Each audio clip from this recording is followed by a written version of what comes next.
వాసు గారు, అండి. ఇందాక మనం మాట్లాడుకున్నట్టు హ్మ్.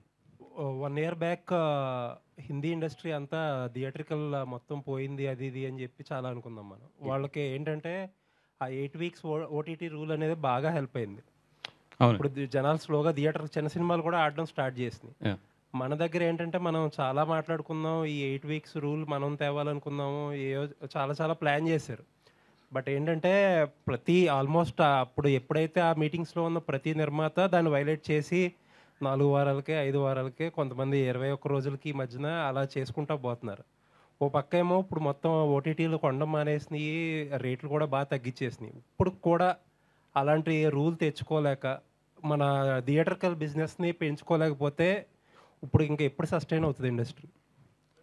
అంటే ఒకవేళ ఇప్పుడు ఏదైతే జరుగుతుందో థియేటర్స్‌లో ఇదే గనక కొనసాగితే థియేటర్స్ విషయంలో అంటే అది ఎస్పెషల్లీ పెద్ద హీరోల సినిమాలు ఇట్లాగ లేట్ అయ్యి రావడం గానీ, లేదంటే ఏదైతే ఈ ఓటీటీలో 20 డేస్, 21 డేస్‌కి ఇవ్వడం జరుగుతుందో, ఇదే కనుక కంటిన్యూ అవుతే వితిన్ నా ఎక్స్‌పెక్టేషన్ ప్రకారం నెక్స్ట్ 3 ఇయర్స్‌లో ఇప్పుడు మనకి single screens I'm talking about 50% of the single screens ఎళ్ళిపోతాయి. ఎళ్ళిపోయిన రోజున థియేట్రికల్ బిజినెస్ అనేది అంటే ఇప్పుడు మనం ఏదైతే ఊహిస్తున్నామో ఇంక్లూడింగ్ పెద్ద హీరోలకు కూడా ఒక 30-40% థియేట్రికల్ బిజినెస్ పోతది. మరి ఇది అందరికీ తెలిసిన విషయమే, ప్రొడ్యూసర్‌లకి అందరికీ తెలిసిన విషయమే, మీడియాకి తెలిసిన విషయమే, అందరికీ తెలిసిన విషయమే. థియేటర్ సిస్టమ్ అనేది ఒక పక్కన కిల్ అయిపోతుంది అనేది.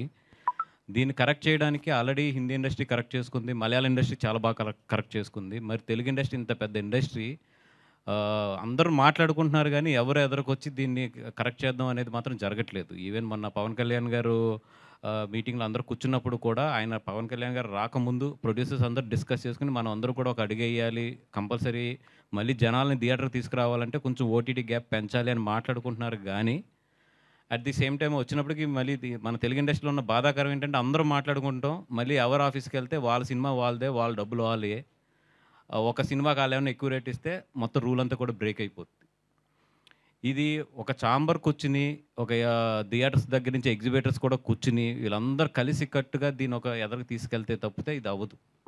అంటే నేను గవర్నమెంట్‌కి సజెస్ట్ చేసేదేంటంటే యాక్చువల్ ఫ్రాన్స్‌లో జరిగింది ఇప్పుడు నేను చెప్పబోయేది. ఫ్రాన్స్‌లో ఏంటంటే 180 డేసో 100 డేసో, 120 డేసో ఉంటది. మినిమమ్ ఇది థియేటర్స్‌లో ఆడిన తర్వాతే ఇది ఓటీటీకి గాని, శాటిలైట్‌కి గాని ఎళ్ళాలనేది.